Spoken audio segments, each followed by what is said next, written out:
If you're putting together a women's retreat, then stay tuned, because in this video, I'm going to share with you some of the best activities that I've learned over the past 12 plus years in producing women's events.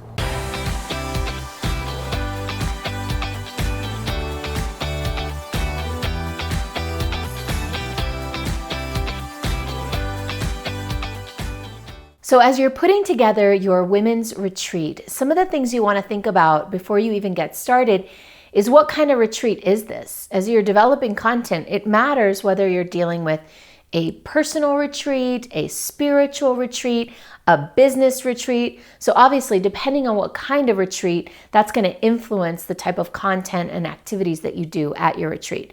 But no matter what kind of retreat it is, here are 5 categories of things to look at. The first category is content.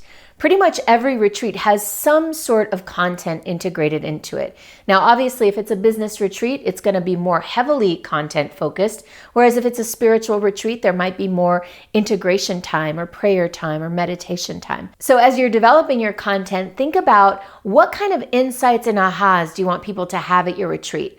What kind of materials will they need to have those insights and ahas? Maybe you'll want to bring worksheets or workbooks or books, things that help you to get your content material across.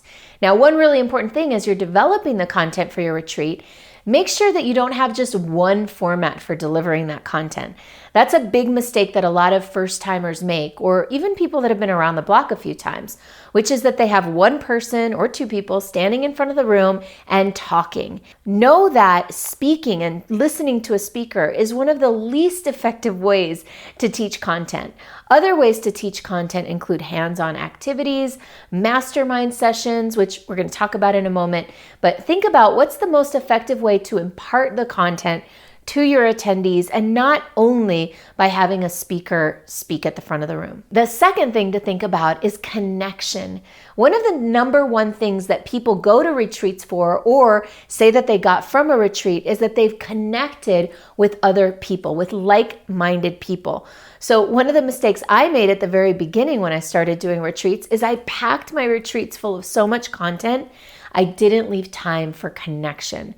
So not only leave time for connection, which we'll talk about in a moment, but also create activities and experiences that help to foster connection, especially if what you're going to do at your retreat is offer membership in some sort of back-end program that has a community attached to it. You'll definitely want to bring that experience right up into your retreat before you even get started. The third type of thing to do at a women's retreat, which again, I got wrong when I started, is to provide integration time. Not everybody learns something and processes it like that.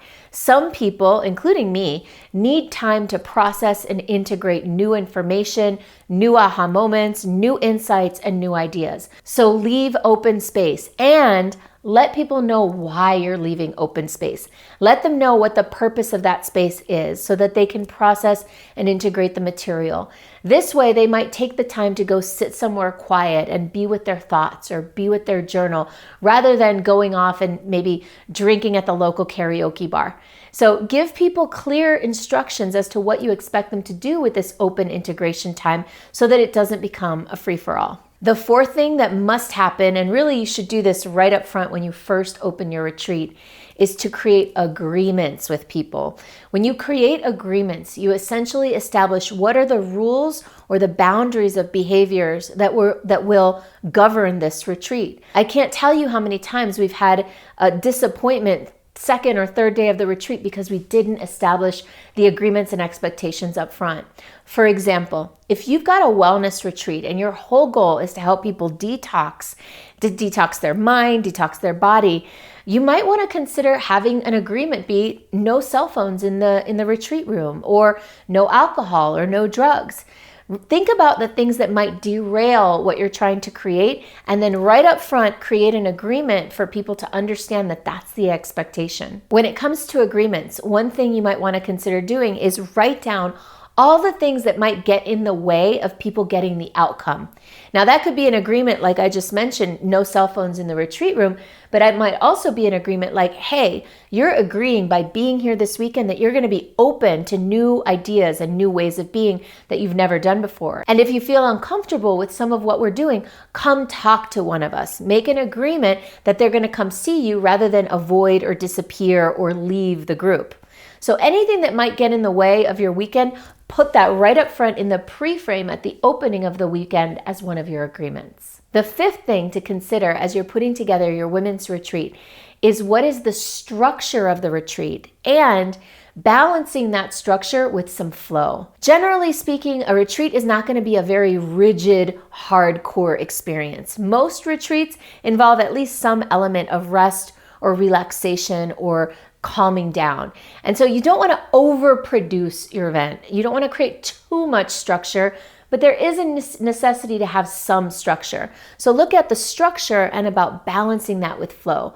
One of the things I mentioned earlier is you may want to have a structure and then leave open space and room for magic to unfold. That's one of the best things about a retreat is that when you put like-minded people together and you gather them with good intentions and good content and good community, magic can ensue. So don't overproduce your event and not allow the magic to happen. If you're planning a women's retreat and you're looking for some support, we can help. Go ahead and download my Retreats to Riches roadmap for free below so that you can learn the step-by-step process that we use ourselves and with our clients to deliver and design and profit from women's events.